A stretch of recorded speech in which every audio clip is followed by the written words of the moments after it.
all the things I want to learn. I learned some meta stuff about it, so I will find out the only terrible secret that I care to know that I don't know is what the fuck turned everyone to stone and what's the final solution for it. The thing, and I will find that out later. So the thing I noticed, the thing I noticed in the very beginning was when they find all the birds, because the birds happened first, and then they were the only animals, because then it was just people. All the bird statues are birds in flight, so something that happened in the atmosphere. No. The guy, when he's trying to do it, he's like, there must be a scientific reason. Why does it only affect humans and swallows? Oh, swallows! I didn't get that far. Yeah. He's like, why is it only human? They address it. They don't All right. He's not stupid. He's science guy, right? Yep. He was just like, why is it only humans and swallows? There must be something in common. Or he's not stupid. He did the Kellis thing of counting seconds for 3,000 years. There must be something in common with humans and swallows right? All right, I'll must be a scientific reason. Start this up with Was it Dr. Stone. He's like, theories. Was it alien? You know what my theory is? Was it an evil science? My theory is it's wind of amnesia. And he's like, is it even bad or is it good? It's Dr. Stone. You get the stone kind of heals you when you take it off. Maybe it was a good thing someone did this. They were trying to help all the people. Protect everyone from some cosmic event. I don't know. All right.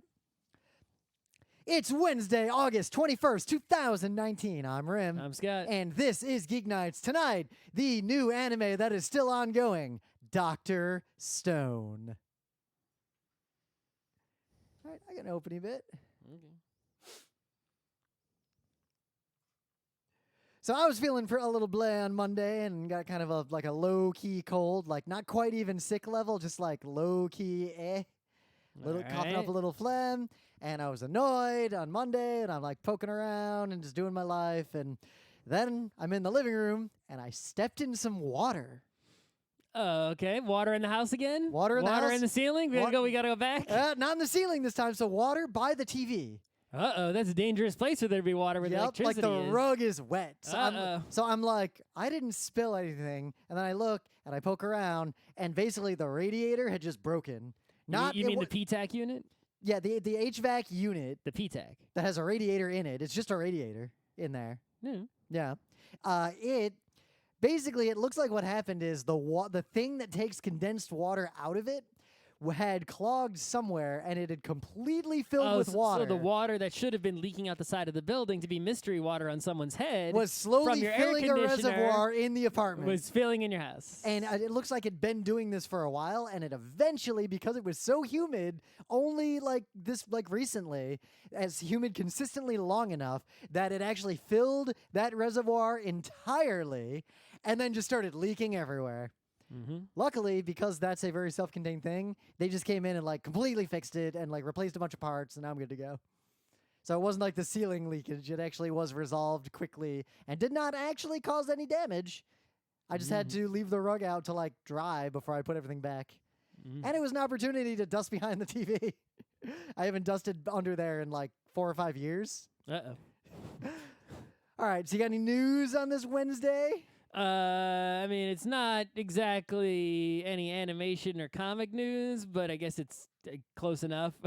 So the Hugo Awards happened, right? And it seems that, don't they happen are those the ones happen at WorldCon? Yes, WorldCon in Dublin this time. Okay. So, there was some drama in the past there's always some drama at WorldCon. The most drama-ish con on Earth. Second most drama-ish non-anime con on Earth. Anyway, there was always drama involving the Hugo Awards, but it seems that in terms of Hugo Awards, that the good side has managed to win out. And this time, they have won even more than in the past. The Hugo Award for Best Related Work, I believe? Yep, Best Related Work. Has been awarded to Archive of Our Own, which is also known as AO3. So if you don't know, Archive of Our Own is basically the #1 premier central hub of fan fiction ever, right? It's all the the fan fiction community above all others. If it was 1996, this would be the GeoCities of fanfiction. Yep, and it does have all of the drama you might expect. Oh yeah, but despite whatever you may think about fanfictions, right? The point is that hey, a lot of people that you consider, to be like, quote, real writers write a fucking lot of fan fiction. Yep. Right? Someone whose like job it is to write, say, Spider-Man comics, they're just writing fan fiction for a living, basically. They didn't invent Spider-Man. They're not, Stan Lee died, right? No, well, they're writing all Spider-Man, every Marvel but they're writing canonical fiction. Sure. Every Marvel movie that you have seen is basically fan fiction, right? It's just No. It is It just is granted possible. this magic wand. It is entirely possible that some of the works you have just talked about were made by people who are not, in fact, fans of the subject matter. Oh, and that's just made also it. true. So they might not be fan fiction. But also that, regardless of the legitimacy of fan fiction, which it is super legitimate, although not all of it may be high quality, the number of, quote, real, right? Because everyone who writes is a real writer. Number of writers who are even professional or even amateur or whatever got their start writing a lot of fucking fan fiction. Yep. Right? And at the Hugo Awards, what happened is after they gave the award, to Archive of Our Own, right? They asked anyone in the crowd, a room full of basically sci-fi fantasy authors and such, people who care about Hugo Awards or were going, nominated for them or voting on them and stuff like that. Please stand up if, you're Archive of Your Own. Like, you're a member of the community, if you did stuff there, if it, impacted you, etc. And a lot of fucking people stood up, like, at the room. So it's basically like this, the award didn't go to a single, individual or anything like that, but it acknowledged fan fiction is legit, is not, something to be looked down upon or Yep. scraped away. I mean, I've always made fun of things like Sailor Moon saves the furries and that kind of fan fiction. But the thing is, I stuff. think fan fiction people also do. Yeah. Right? But at the end of the day, you're writing stories, right? Yep. Just because your characters might be characters that someone else thought of and you modified or kept the same or added to or, you're... Well, I mean, what do we always say? Even if you make some, to be honest, some hot garbage, at least you made something. Yeah, anyone who made even the crappiest fan fiction made more than someone who sat around making nothing and just playing games and reading and watching. Yep. Also, I get the impression that a lot of the drama in the fan fiction community is mostly people who don't actually write much fan fiction beefing with people who do write fan fiction because they want the fiction to go differently and they don't want to write it themselves. Who knows? So, in some other news, you may have seen all this Spider-Man stuff, and I don't want to talk about it too much because I don't really care that much, but basically Disney and Sony, some of the few remaining entertainment companies... Right. So hey, if you don't know, briefly, right? There's all the Context. all the Marvel characters right? Almost all of them belong to Marvel / Disney because that's where they started and no one else ever really bought them away, right? However, Fox was making X-Men movies. They had those rights. And they kept making them. And as long they as were they all kept bad. cranking out X-Men movies, which I like none of, Do I like any X-Men movie? Do I like any X-Men, anything other than the original? Well, not the original, the cartoon, the Fox cartoon. There are X-Men things I like. But not I like a any. few of the story arcs in the comics. I like individual characters. Anyway, the point is that was Fox, but Fox is now Disney. Yep. So that has been rejoinered, right? But someone slipped through there the was cracks. Fantastic Four. I don't know what the fuck happened with that garbage. And then Spider-Man. Spider-Man was hanging at Sony, but they reached some sort of they reached some sort of agreement at some point that I don't know the details of that allowed Spider-Man to appear. And I actually saw, was it on a plane or was it on TV or when I happened to be near a TV? I saw, I don't know what it was. It must have been like the end of a Marvel movie. I don't even fucking know which one it was. No? And it was like Iron Man and then like Peter Parker was there and he was like really young. He was like teenage Peter Parker version.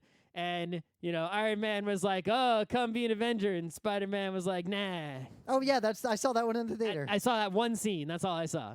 That was it. So, in a world where... So, at some point, they reached an agreement that allowed Spider-Man to be in the same movies. In a world where Spider-Man Into the Spider-Verse doesn't exist, that might be the best Spider-Man movie? I don't know. I didn't see it. Anyway, I only saw that one scene.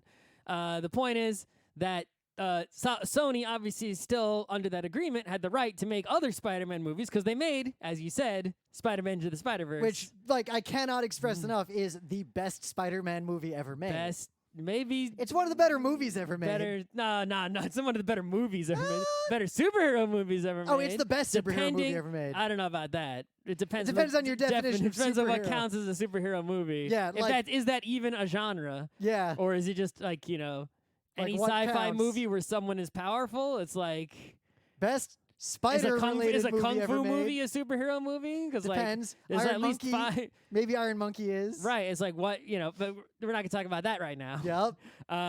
The point is, the news that everyone's yapping about is that there seems to be some breakup of this agreement, and Spider-Man may have to exit Marvel movies, and a Yep. bunch of fanboys or non-fan, just fan people in general, are upset about this, and I don't give a shit because So here's I a don't bet- watch his fucking movies. Here's a pretty good take on this. So basically, Disney is now a monopoly on pop culture and needs to be broken up. Like, I mean, full stop. That is also true for several other companies Oh, need yeah. to be broken up. The Google, But the Apple, Disney- the Amazon, most of all. No. But here's the thing: The we're only talking. CBS is merging with like Viacom. That should be stopped. Yeah, but forget about that. We're just talking about Disney right now because Disney is on the list. No, but here's It's a the long thing. list. Disney, in particular, has a lot of just general goodwill among regular people, and I believe the company is deeply taking advantage of that to pit Disney fans against the remaining holdouts to the Disney empire.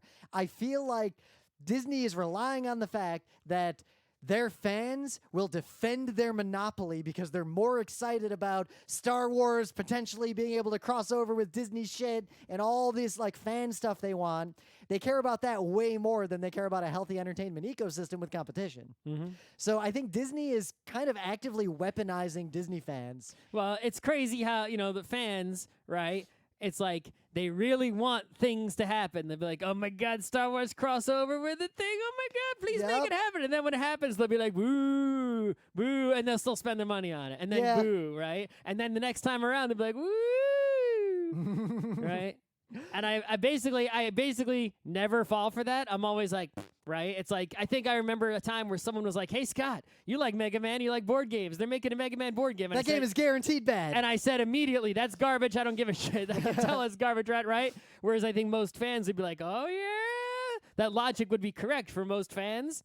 But yet, just like yesterday, I found myself doing the normal fan thing where they're like, "Hey, we're making Matrix 4," and I'm like, "All right, Yep. just take me with your garbage second movie, You just pull it. for you which pull you it- some you pull it- reason you skip 2 numbers. You just take my money." You just reach into your wallet, you slap down the table like, But damn I think, it, here we right, go again. So it's like I'm vulnerable, but I think I'm just less vulnerable than the other fans to who be seem to fair- be frequently vulnerable. To be fair, The Matrix was a phenomenal movie, and I look forward to there being a sequel. Yes, we made the same joke like 3 times That's in under a minute. that's one of my most go-to jokes. The point is, mean- even being less vulnerable, I believe, at least about myself, perhaps egotistically, to this sort of phenomenon, I think that, I can still occasionally vulnerable, so I can understand, that feeling I have when I see Matrix 4, and I'm like, you got me. It must be what people feel like who like superhero movies like every fucking time. Yep, but the problem here is just that Disney is going to continue to get a huge amount of support, and a huge number of people are going to pointedly ignore the real dangers of this monopoly to our pop culture and just to the entertainment industry as a whole, because they want these crossover fan things to happen. And bringing it back to my first news, stick away from the big time industry arts and stay in the fan fiction fan zone in the indie arts, and you won't have these issues. Particularly when it comes to tabletop RPGs. That's for sure. That's for a different time. This is Wednesday news. It's related to animation, but as you know, My Little Pony, which was a pretty phenomenal success, all things considered, it ended. It's over. They're gonna milk it forever. They'll probably do another series someday in the future. Like, who knows what'll happen? They're not gonna kill off a successful money-making property, but the TV show that airs on whatever the fuck that channel is called these days. The Pirate Bay? Yeah, it's not called whatever it was, the Hub, or whatever the fuck it was called when we watched it. we talked about that. I on only GeekNights watched a like bunch. 3 to 4 seasons, maybe 3. I've seen all but the last 2 seasons. All right, maybe one day go back and watch So it all. actually, the point is the show's ending. Yeah, the show's ending. But the property will live on. Who knows how long the comic will go on. Yep, just like Adventure Time. Like Adventure Time is not going to disappear. Adventure Time is a cornerstone of like animation. Which reminds me, right? I was listening to Guaranteed Audio, and they reviewed a podcast that almost never has an episode. And talk about your false advertising. They talked about the recently Netflix released Rocko's Modern Life movie. Oh, we should do the next Wednesday show on that movie. An Invader Zim movie. Yeah. And they talked about how Invader Zim was on Nickelodeon for like as long as a fart. Yeah. And meanwhile, they've been selling merch for the thing for like 20 years. Oh, that's it. My Little Pony and Adventure That's what Time. My Little Pony is. It's like it doesn't have. They made way more My Little Pony seasons than it ever deserved, no matter how good it was. Yep. Because you only needed like 2, and then you just get enough to have people interested in the property, and then you just sell merch forever. You don't need to actually make story shit. Yep. But speaking of fan stuff, so the fans of My Little Pony had made BronyCon. BronyCon's been around as long as the show's been around, pretty much. 2011, Yep. 100 people attended. Supposedly, the most recent one had 10,000 attendees, but all the citations of that are not, like, they're gone. Mm-hmm. I don't necessarily trust it, but BronyCon is also ending. Mm-hmm. And apparently... Makes sense. Yeah. It's funny because... When's the last one going to be? It already happened. Oh. The previous one was the last one. So it is already done. So what's funny is, at the last one, they basically announced the dates for the next 2 BronyCons. Oh, and then they changed their mind. And then right after that, they're like, oh yeah, BronyCon's gone. Oh, big mistake. At the 2 times ago. So people knew that the one that was coming up that just happened was the last one. And part of the reason it had been canceled was that starting in 2015, attendance declined at a steady rate. Mm-hmm. Partly because it moved to Baltimore, and then because it was too big to fit anywhere else, and then it moved dates. Baltimore was desperate to get any convention after Otakon left. There's a lot going on there. I'll have a convention in Baltimore. Give me that convention center real cheap, and I'll go right in there. Yeah. You got to lower the price a lot. I don't know how much construction's $5. happened.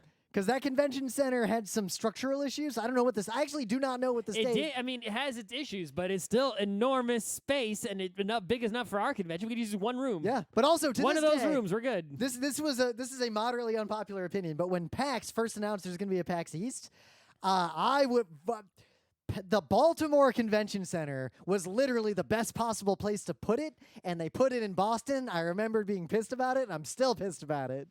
But now the BCEC is pretty good, but back then it had a lot more problems. But the Baltimore... Well, the first PAX East was in the Hines. Which was awful. Real awful. But the Baltimore Convention Center, for all of its problems of age, the physical space is literally one of the best possible spaces for a nerd convention. Mm-hmm. Just the way it was laid out, like no other convention center is like that. Mm-hmm. And it's kind of a shame, but anyway. Even Otakon left that building a long time ago already. So BronyCon was declining in attendance rapidly because... as popular as My Little Pony was, it is really hard to dedicate a fan convention of size to not just one genre, not just one thing. Yeah, one IP. Right. One usually cartoon. there are conventions like, say, BotCon. I'm pretty sure is still going. I haven't heard that it died. Yeah. But just about Transformers. But it's not a big convention. It's kind of it's medium smallish. It's not a big thing. And Star Wars Celebration, well, it's just Star Wars. There's a lot of Star Wars. Doesn't that only happen every 2 years? And isn't it also run by Disney? Like it's official Star Wars. Yeah, it's like convention. super official. Yeah. So basically what happened is this con was just declining in attendance, and rather than downscaling, they were just going to shut it down. But because people knew it was the last one, I think the last one was the highest attended one ever. Oh, okay. They should say this is the last PAX, and everyone shows up, and then, just kidding. Except PAX already sells out. Yeah. And last news. Well, I can see that phenomena actually is happening. This year is the 30th, and it's right the week after PAX. This year is the 30th and final New York City Century, which is not the greatest bike ride in the universe. Yep. But it was the last one. But it's the fucking last one, so I think people are going to come out in droves. I intend to be able to go to the last PAX. You have to survive. Yeah. So actually, here's an over-under. Will we outlive PAX or PAX outlive us? Well, I think it's more of a question of The problem will is we Mike outlive and Jerry. will we outlive Mike and Jerry, Mike and and will Penny Arcade Corporation under or outlive them? 5 or 6 years ago, just based on their. I would have assumed we would outlive them, but they're both a lot more fit than they used to be, and like No the one con's is doing well. there is nobody who can. There is no more Robert Koo to keep Mike from getting a motorcycle. That is true. Why does he not realize he can just buy a motorcycle now? Don't tell him. No, nobody tell Mike Krahulik that he can buy a motorcycle. Good God. Pax, that would be the last Pax. Or do tell. The point is, right, the Penny Arcade Company, the convention culture in general, those two jerks, us two jerks, right? It's like, which of these things will die first? It's a race against none Father of them, Time. None of them are immortal. Nothing lasts forever. But PAX, as a convention, has done a good job of trying to make a structure that will outlive the people that created it. Anime cons in particular. That has yet to be tested. Oh, yeah, but they're That trying. is like having a backup plan and you've never done a restore. Yep, but they're trying. Most fan cons don't even I got try. a bunch of backup tapes. Have you looked at them? No. Yep. But most fan cons are like, backup tapes? Our con chair has been the con chair for 40 years. He will live forever. Why do we need to teach anyone else how to do this job? But BronyCon and that kind of con, we have like pointedly as GeekNights, like a lot of these single issue cons try to get us to appear. I just cannot make that specific amount of content. But more to the point, when it comes to fan stuff, I see this happen a lot. When a particular fandom gets very big, a huge ecosystem of fan podcasts and fan video analysis things appear. But too many of the people who make those sorts of things get way too invested in that thing growing forever. And I see them, like every time this kind of thing happens, you see like a whole swath of podcasters like not know what to do with themselves and aren't able to like make a show about something else. Well, I mean, even we at GeekNights, where we have so much things that we can podcast about with our wide variety and 4 shows, we run out of ideas. I remember in the earliest days of podcasting, I wouldn't listen to them because I didn't care about Harry Potter, but I saw a lot of Harry Potter podcasts in the mid-2000s. Yep. And all of them, quote-unquote, pod-faded because they ran out of fucking material. Yep. It's like, even if they're another book, that was before all the books are out, but it's like, yeah, how many podcasts are you going to make between books? It's like, you already talked the shit out of that book. How many Harry Potter news is there per week, per month? We need to make one podcast per book. It's like people wait a year for another episode of your podcast. It's like, I wonder if there are still Firefly was the biggest one for that. Firefly Fancraft was coming out. Right. Like, I wonder. Okay, yeah, I think I don't think there are any more Firefly podcasts. right, you could do a My Little Pony podcast, and you could, there are still 1 season of episodes left, right? Yep. Right? You can talk about those. You can talk about, there have been different you can talk about some merch stuff. There was that card game that came out at one point. But you turn into just like the comics come out every month pretty consistently. you'll turn into what all those Firefly things turn into, which were literally just scraping the bottom of the barrel of any news. Like, I heard that Nathan Fillion had lunch in L.A. No, but Thursday. at least for something like My Little Pony, there is stuff that comes out, right? I mean, I guess the best you could do is do look, we haven't even finished GeekNights Presents Utena. No. So we But were doing... The other thing that you can do in that situation is you can resort to reporting on the meta, right? But that's what all those Firefly podcasts turned into, and they just turned into like... No, like the community meta. So it's like, check out, someone made this awesome Rarity cosplay. Oh, and check this out, someone made this awesome Applejack quill. And, so you know what's funny? So-and-so is having a meetup in this town. I looked at photos of the last BronyCon. The far majority of the cosplay I saw was just random AnimeCon crap. Nope. Nothing to do with My Little Pony. No.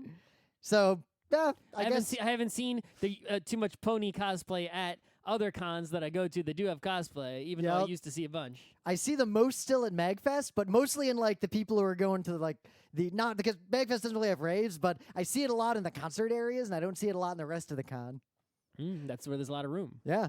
So last, I feel like the anime community just sort of forgot this, but it was sort of an open secret a long time ago that Neil Gaiman basically penned the English adaptation of Princess Mononoke. See, I didn't even know. I didn't know you didn't know that. Those manga. I feel like we've talked about this on GeekNights before. I don't know. I know, translations, if people don't realize this, do have writers, right? It's usually the translator does sort of like, just turning it into like what is the meaning, and then the writer will sort of edit/rewrite it and say, okay, that means that. Let me rewrite that sentence in a better way, right? And that's what the writer's job is when you're doing an adaptation like that, right? Yeah. But anyway, so I knew that somebody did this for pretty much any anime movie ever that's been translated, right? But you never think a famous person would have that job. But it like would just anime be some, people, like name the English writer of like any manga or other anime. Like Yep. I guess someone did it for Naruto. Who the hell did it?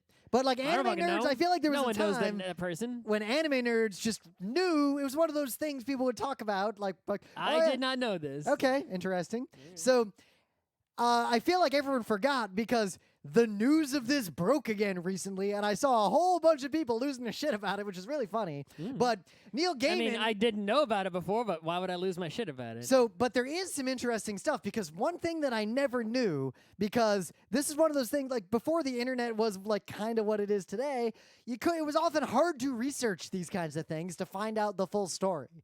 There's a lot of like tribal knowledge in the anime community that like no one can go research.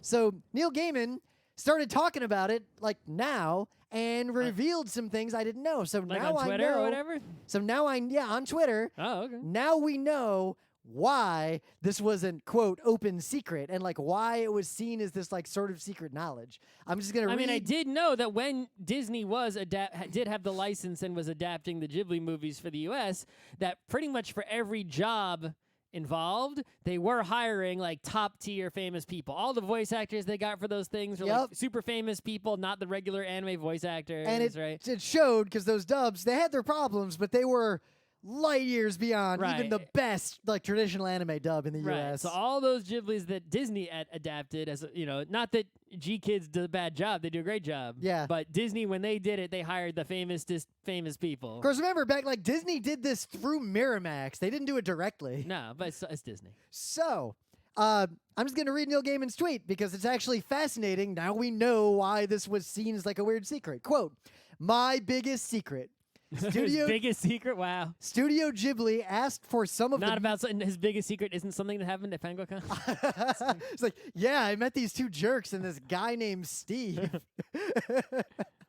Studio Ghibli asked for some of the Miramax execs. I'll never forget the guy who fell asleep while I was telling my story. How rude. How rude.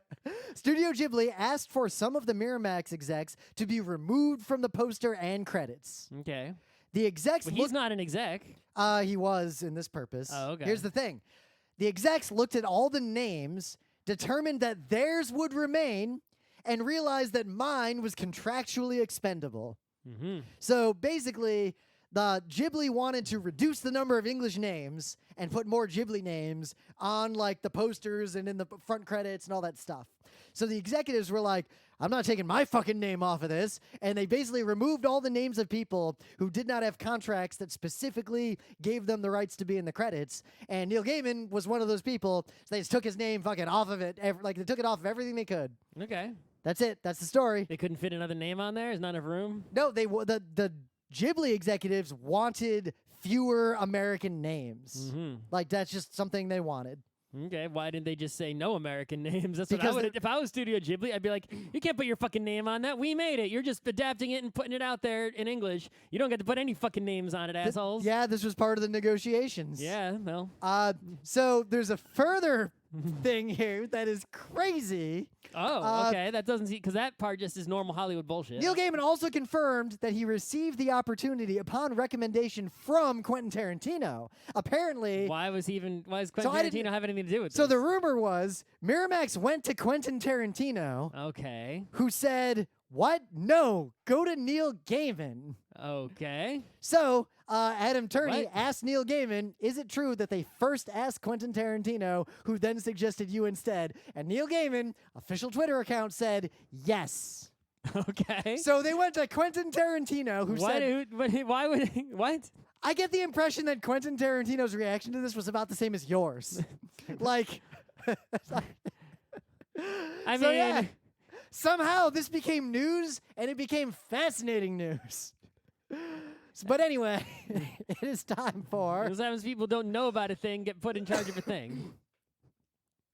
It's like when that kid asked us for autographs on his Burning Wheel books instead of Luke, who was standing right there. Right.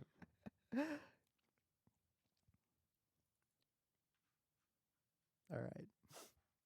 So, things of the day. This is a Japanese YouTube channel, and basically, it is a professional pianist performing in her house. It looks like Chopin's like one of Chopin's works. You'll know Like a good Chopin. Yeah, you'll know which one it is. It's the one that everyone knows. All right. You'll hear it. You'll be like, oh, that song. Okay, so what's special about this thing of the day then? So the video doesn't start with the pianist. Mm-hmm. It starts in her house, and there's someone else in the house, and this person they're going around doing stuff, and they're slowly moving toward the room where the practice session is happening, and they interfere with the practice.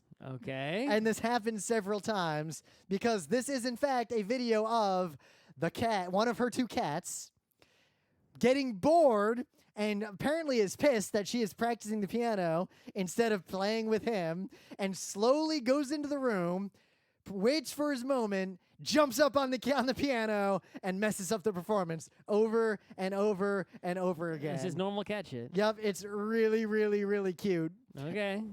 That's my thing of the day. All right, so if you've ever seen anyone play drums, there's a very important thing next to drums almost always that people maybe who aren't musicians don't pay enough attention to, and those are cymbals. Yep. Right? Usually think about cymbals, you think about like a marching band with a guy banging two cymbals together like Yep. right? So what I can say is when And- we were in marching band in high school, the cymbals that that the band would carry, those cost more than any other instrument the school owned except for a handful of silver French horns. Sure. But also, you know, cymbals are like one of the most important instruments there are that I guess don't get enough credit. Like even like, you know, that part.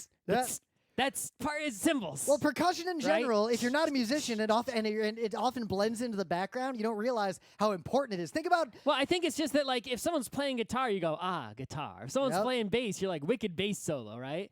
But it's like, if someone plays a drum solo, you go, You hear a drum set. Drum solo, even though there's plenty of tch and tss and all kinds of in there. well, depending on the right? drum set, there could be like 14 different instruments that one person is Right. playing. But no one does a cymbal solo, right? So it's not Well, it's hard to do a cymbal solo.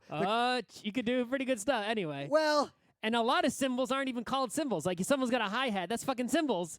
But you don't say, you know, you don't call it cymbals, you call it Yep. hi-hat. Anyway, I feel like Buddy Rich has done some cymbal solos. You could even argue that like a gong is a somehow a cymbal cousin or something. Well, I yeah. don't fucking know. Well, gongs are actually hard to play. Regardless, if you've ever now that you're thinking about cymbals more than you have in the past 10 years, More than you've ever thought about cymbals. right? You might think common sense. Every symbol you've ever seen, almost every symbol you've ever seen says Zildjian on it, Yep. right?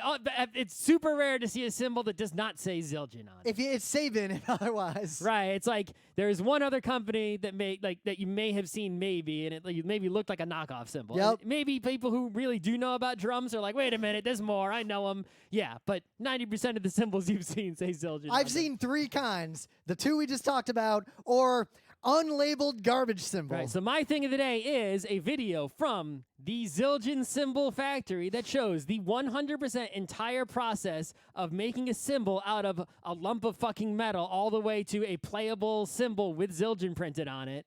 It is an incredible video that is amazing how they mass produce them. The highlight of the video is the guy whose job it is as his only job, symbol tester. Ooh, very That good is a job. fucking. He's had the job for decades. This one dude. That is a fucking amazing. I want to dude. get this guy on that show of which of these two things is more expensive. That's the dude. That's the symbol testing dude. Yeah. Right.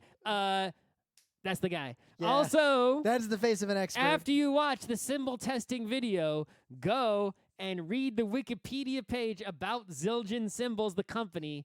It is fascinating. It is one of the oldest companies there is. They do make an absurdly large percentage of the world's symbol supply. And the history is somewhat similar to the history of Adidas. your man, Adi My guy, Dassler. Adi Dassler, right, who made shoes, and then his brother was like, and his brother went and made Puma, right? So Zildjian is a family, the Zildjian, right? And they chose one person at one point among the generations of Zildjians, right? I guess it says who the current ones are. They're still Zildjian, still family company. But at one point in the history of, their, I guess, what's it called? Heirage? I don't know. What's the word for that? What, the dynasty? Yeah, I guess. At one generation, someone was chosen to take over to be the Zildjian guy, and the one who wasn't chosen went, and went off and made a different symbol company, which is something else. Yep. I mean, I was watching that, that Winter Garden guy who's making the crazy Marble Machine X. Oh, right. He recently, like not too long ago, chose the symbols for the new machine, and he has very similar opinions. He got a bunch of non-name brand symbols, shall we say, and they were all shit. Yeah. But yeah, awesome to see how, I remember on Sesame Street back in the day, there was like a video they would always show of like saxophones being made. I remember that one. I have like kid memories of that one. Right, and it was fascinating seeing it like get bent, right? And like, it was really fun. Yeah. But this is equally good. And they don't hide nothing. Like, you watch this video, if you have enough money, you could probably copy that factory from this video. Like, they're not hiding nothing. They're so confident that you cannot beat them at the symbol game. Well, they're like, yeah, here, we'll show you everything. Like, imagine like watching, I don't know, watching one of the best hockey players on earth play. It's not like they have to hide their technique so someone doesn't steal it. One of the most fun parts of the video also is, they're making the symbol. They're flattening out this big piece of metal, making it a perfect circle, putting a lump in the middle, poking the hole in it. That lump's real important. Yeah, all this stuff, right? And then it's at the whole time, it looks like it's all filthy and disgusting. It's like, when are they going to polish it? And then only like very close to the end do they don't polish it. They throw it on the lathe, and the dude lathes it by hand. How many symbols does this dude lathe? That's dangerous as fuck. Holy shit, he does it really fast. Yep. Watch this video. I mean, one of the comments on the YouTube video is, Part 2, Zildjian symbols retail $400 to $900 each. Part 3, my friend's not believing me when I tell them that my kit is worth $10,000 and it's only $1,000 if I didn't own symbols. Right. You look at like a few $100s per symbol, and in this video, there's like thousands and thousands and thousands of dollars just floating on by because they're like symbol, symbol, symbol, symbol, symbol. Yep. But I guess each one was lathed by hand. That's what you're paying for. And tested by hand. And that's what you're paying for. Because a cheap symbol sounds bad. Like garbage. Like, you have to mic. You're better off using take a piece of metal, right? And just hit hit it. And take a hammer, right? And maybe a forge. And try to make it sound like any fucking thing. Try to even make like a castanet. Good fucking luck. If you can't afford Try to make a tambourine. If you can't afford a real symbol. Not even a whole tambourine, just one part of the tambourine. You're better off just using a drum machine. Right. Good luck. Good luck. Yeah, you know what's in the drum machine? Recordings of Zildjian symbols. Yup. In the moment, the Geek Nights book club book is The Tale of Genji. I actually started reading Tale of Genji. All right, I will start reading it. I read the introduction, and I'm in the beginning of the first chapter of a very long book, so it's still going to be a while. I got to fly to Seattle soon, and then I got to fly to London by way of Frankfurt. You will read maybe the introduction and a few chapters. Yep, I will read the introduction because usually that gives us a lot of insight. The introduction gives a lot of info. Yep. Whenever you're reading these translated / old books, like when you read the Odyssey. So here again is another translated old book, and therefore you need to read the introduction to get all the historical meta info and translation meta info from the translator. Real soon, we will be at PAX West 2019, the true PAX. We will be there doing a panel on Friday morning. Well, Friday afternoon, technically, and on Saturday morning, and the rest of the time, we're going to be in the tabletop area playing games. You should go to PAX. And then we'll go to every other part of PAX once each, probably, at least. Yep, because PAX has some nonsense metal detectors now. I feel like, at this point, MagFest is the only con we go to that doesn't have, like, ridiculous fake security. Yep. It's the only one. Yep. All right, let's get into it. So, one of the anime that we needed to do a Wednesday show. I said, what anime do we watch? The kids are all watching Dr. Stone. I went and I looked on Crunchyroll. I looked at what we judged. Dr. Stone was near the top.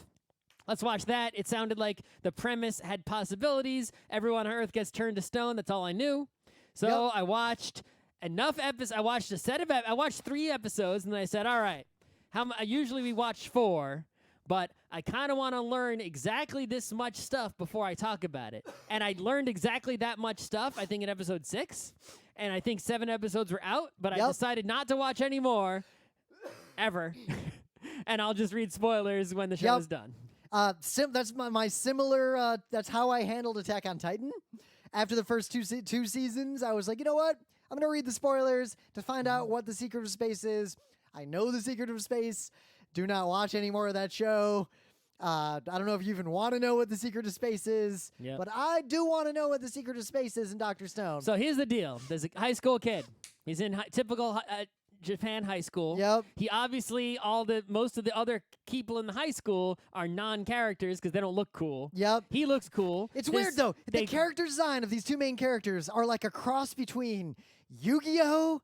And JoJo's Bizarre Adventure. Yeah, they're pretty extreme characters with like crazy hair. But the and main crazy guy, the dumb guy, the real main guy who isn't the doctor. Yep. He is the other guy's not a doctor either. The stone is the doctor. Yeah, well, the soap is the doctor. Well, there's another doctor. The stone itself is the anyway. Yeah, but it's weird because when I saw his face, he looked weird, and I realized that he is a weird amalgamation of the most generic possible anime high school protagonist crossed with basically the Golden Boy face.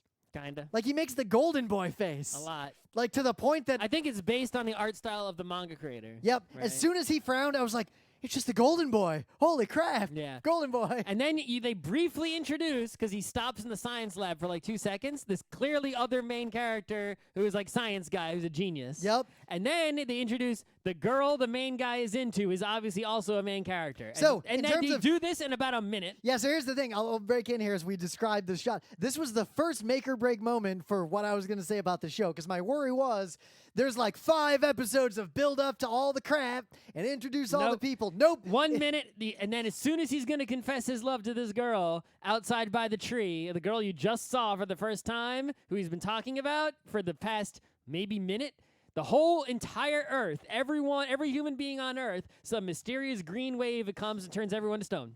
Yep.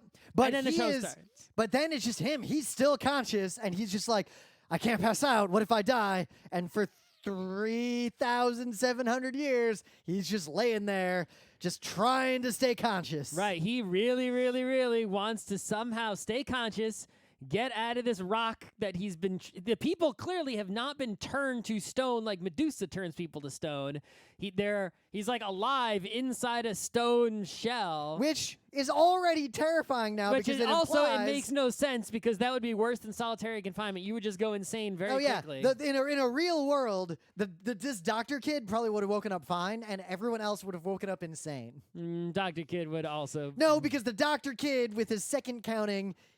not that any of you listening to Wednesday Geek Nights have read The Prince of Nothing, but that's some Kellish shit right there. Kind of, but I still don't think. Anyway, the point is it's very unrealistic. It's an anime. So the one guy concentrates on the girl that he wants to confess to. The other guy just counts time. For 4,000 or 5,000 years. The other guy literally counts every single second while simultaneously having thoughts in the other half of his brain See, about the situation, whatever. And he's science guy. And basically, yeah, they wake up thousands of years later and no one else is awake. So my second point, when they wake up... And now you've got Brains Guy and Bronze Guy teaming up to rebuild civilization from scratch. And I'll point out, up to this point, not only is it moving fast, but it's also pretty funny. Like, right away, the science guy's like, hey, I made you a love potion. I'm the science guy. And he's like, I would never use such a thing. And he pours it out. And then the kid's like, good thing he poured it out. That was just fucking gasoline. Yep. I didn't make a love potion. No, That's he's not a like, thing. I was 100% sure he wouldn't take it. Yeah. Right? It's like, yeah, anyway. He does that a lot where he does the I'm X% sure. Yep. And it's actually pretty, like, he's a pretty funny character. Like, It's a little bit of C-3PO. It is. But yeah, so this anime, I see it as a combination of aspects of other animes. So the comedy aspect, right? That sort of the wackiness there that you see, right? Really reminds me of, not of like a Cromartie, which is sort of like the, No, it's just like, it's just sort of like the extreme, not SD art-wise, but like extreme reactions. Like, someone says something and someone's like, holy shit, what? Yep. Oh my God. It's like the shonen equivalent of like the SD stuff that happens in like Fushigi Yugi. All the characters' reactions to things like are extreme, and like when they're emotional, it's like they cry and like a river of tears come out, right? that kind of thing. Yep. Right? So this was the next point. Now then the other anime I think it's a combination of, Mm-hmm. right? It's not even anime, it's still a manga. Is it has the sort of storytelling structure of Delicious in Dungeon, where it's I like can you're see that. there, there's this plot that's happening, right? Oh, the world has turned to stone. What do we do? We're trying to accomplish this. Right? But they pause and explain science things the same way that Delicious in Dungeon pauses and explains, recipes of monsters the same way that any of those, I guess Mushishi pauses and explains a mushi. The made-up thing. nonsense of Mushishi. Right. But and it's pretty accurate to the point that the show has all these warnings at the end, like, kids, don't fucking eat mushrooms in the wild. Right.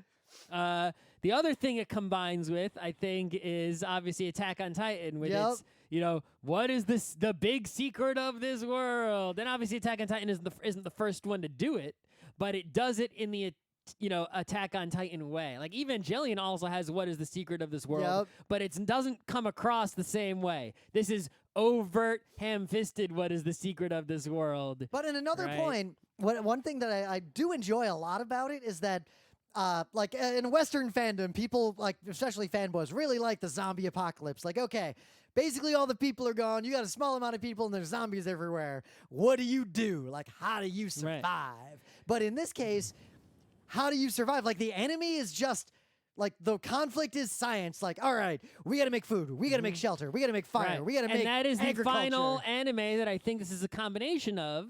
Is that it is a combination of also the MMO anime. How is this a combination of MMO anime where there's no video games involved? Well, I'll tell you. I made they simply sticks. have replaced the MMO with a game like Don't Starve or even Minecraft. Any of these games, the survival type games, where you start, or 1 Hour, One Life. Any of these games, you start with nothing and you build up from the only things that you can gather from the environment and create full things by combining and combining and combining and combining. And it moves so fast there, so it's always literally like a video game. Like, once they start picking mushrooms, now they just have mushrooms all the time. We never even look at that again. Right. It has that same structure of one of those games, and it comes across the same way as when an MMO is adapted to an anime, say Hacksign, just as one of those, a different game, slightly different game genre adapted to anime/manga.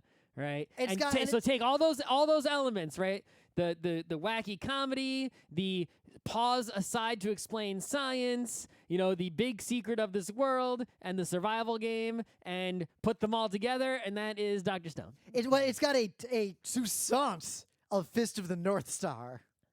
In the sense that there are some action scenes. It's a post-apocalyptic world, but the action scenes when humans conflict with each other, which I was wondering if that would even happen. I was wondering if the show was literally just going to be we science for 24 episodes. No. But it does move quickly, to its credit so far. Like, they wake up another person, like, almost right away. Yeah, like they do not hesitate. And also the girl, right? So the statue of the girl, the guy finds it right away, obviously. That was my warning. If the statue of the girl had been a statue for more than, like, 5 or 6 episodes... you assume that, like, waking up the girl is going to be, like, the last episode. No, he wakes her up in episode 3. Yep, and he was going to wake her up 4 earlier. Or something like that. Like, right away, but they wake up Muscle Guy instead. They had to wake up Muscle Guy because lions come. So that's the Fist of the North Star bit, because Muscle Guy basically immediately turns into a Fist of the North Star villain. Right, well, he's not really a villain. He's good, but he's good. He's just got one bad good idea. But he's dangerous, and he's making the society of muscle men. Yeah, kinda. Like, right away, like, I'm stronger than all of you, and you can't kill me. He's like Rao. He's bad, but he's not the... Yeah, I said Fist of the North Star villain. He's not. That's why I thought of Rao, but there are other villains like that. Yeah, but he's not one of those, like, Skeletor-y Fist of the North Star villains. No. He's more... He's a conflicted villain. Right. But... this is where the show gets a little... He fucking punches a lion to death and then turns its skin into an outfit, like, instantly. Mm-hmm. Like, he can just fight lions. Yeah, he is immune to crossbows. This guy is all science-y, right? The science guy. And he's trying to figure out the mystery of, why everyone turned to stone, and how come only people and sparrows turned to stone. Yep. Right? And it's like, okay, see, everything's cool here. Everything's really legit science. There's no bullshit going on. Why does nitric acid wake people up? Right. Well, at least it's real science for the acid, But the thing is, it's like he doesn't question his own superpowers, the superpowers of his best friend, the superpower of the guy they wake up, or the apparent lack of superpower so far that's obvious of the girl. Now that's what I don't know. Because like So in a it's show like- like it's like- Utena, are the It's like a little bit of Lord of the Flies here, right? Where Yep. each person they're trying to survive, and each person has a specialty, but they're all superpowered in that specialty beyond all reality. Except the girl, who probably has a secret superpower, and they're not questioning these superpowers. And it seems they did have the superpowers pre everyone turning to stone, Yeah. right? It's like, whoa. So that's what I wonder, because in shows like Utena, the weird superpower crap that happens that you might just write off as anime crap Has an is literally the explanation. plot. It is explained specifically. But then in some other anime, Well, it's also the plot in One Punch Man. yeah. But then, yeah, exactly. Why? What is One Punch Man's deal? That anyway. Mhm. But in other anime, yeah, this person just randomly has powers because it's an anime. That's it. There's Yep. no explanation. That's the only thing that's like not. They didn't even try to explain in any Yep. way. My based on the few episodes I saw, because there aren't even that many episodes out yet. Mhm. There are going to be 24 episodes total, a grand total of 7. Is that going to cover the whole thing? Which I guess I Uh, assume is the manga. Doubtful, because the manga is 13 volumes. It started in 2017. It's already got 13 volumes. It's ongoing. Okay. So the manga's still going, and there are 13 volumes of it. All right. But yeah, so that explains what the show is. The thing is, I don't think I really want to watch more of this show. It's interesting because it's so the characters are so two-dimensional. They may be the most two-dimensional characters I've ever seen. I was almost inclined to keep watching just because, despite that, it was moving so fast. The plot moves at a very rapid pace. Gets Like I episode said, they 3, wake they're up, already like trying to make gunpowder. Yup, it's like they move it right fucking along. But at the same time, not waiting. Despite how fast it's moving, based on the opener alone, there are a shit ton of characters. Well, I mean, you didn't. If you watched 2 more episodes like I did, Yep. you'd have seen they meet someone who was not awoken by them. There are other Yep. people who have already been awake. When they set off the gunpowder, it makes smoke, and then they Yep. see a smoke signal in the distance, and like, whoa, other people. Oh my god. So on one hand, I'm very happy to see a lot of the things you could normally get out of a like fantasy world isekai or out of a like zombie apocalypse type thing, but instead it's more like kind of real science based. Like it's a very Yeah. different like setting for this kind of story, Right. and I I'm think intrigued it's just by that. Yeah, but But it's still, in the end, a shonen show. yes, the two-dimensional characters I think are the number one thing that turns me off.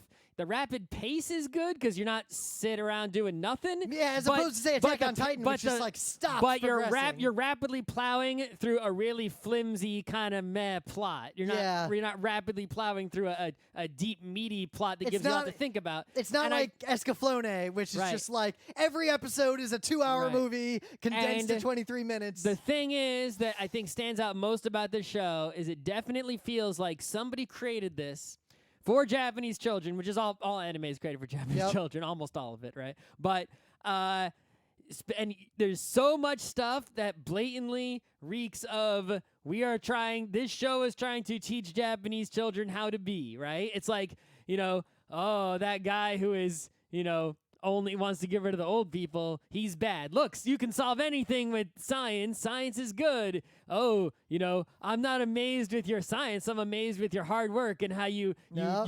you just patiently kept working until you got the job done. You took you hours, but you you saved beat me. a lion to death with your own hands, and Right? It's like the show reeks of like pausing constantly, and they say things that really sound like things that like would be after like the more you know star or whatever. But to their right? credit, in a lot of shows that teach stuff, they tend to like Murashimon had this problem a little bit. They spend a lot of time talking about very little when they actually explain stuff. In this show, they explain pretty accurate things very quickly, and then they move on. Mhm. Like, hey, here's a chemical. Here's what it does. 30 seconds later, they're fighting a lion. Oh, did you know what you can use seashells for? Yeah, you can make sodium bicarbonate, and you can use Yeah. that for this, and you can use it for that, and you can use. It's like, oh, okay.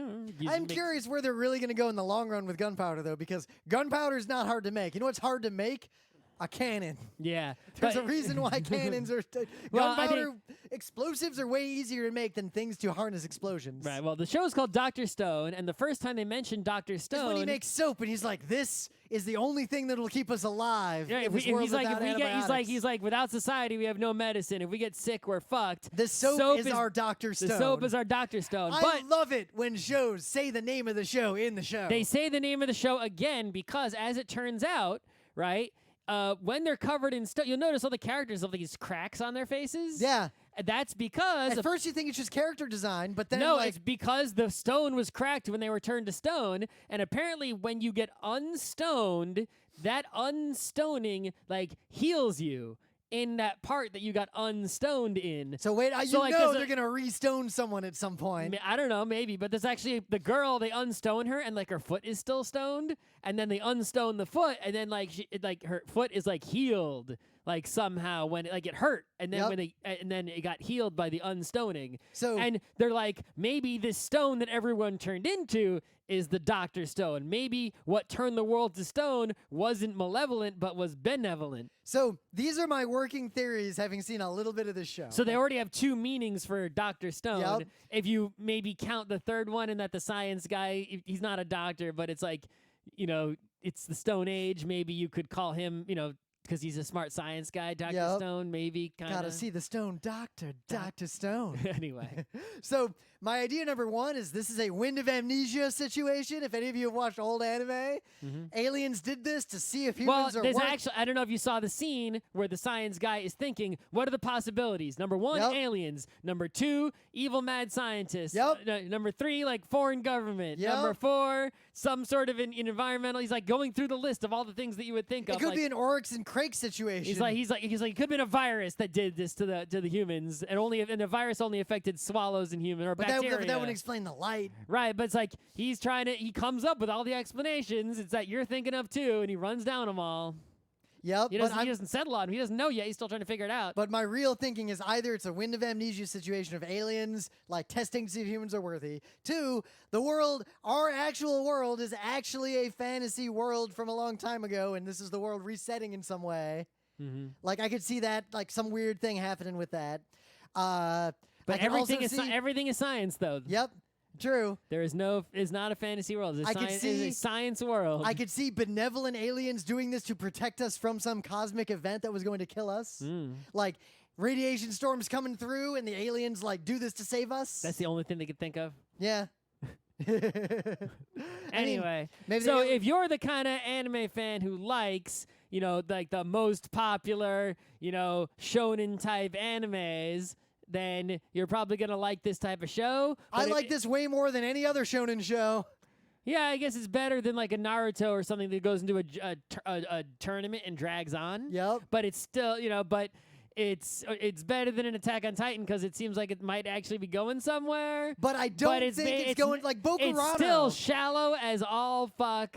Bokurano was another show that was Well, Bokurano was legit though. yeah, but it was characters in a predicament. Those characters were not two-dimensional. True, they were not two-dimensional, but it was characters in a like very contrived predicament who intelligently worked to solve the problem.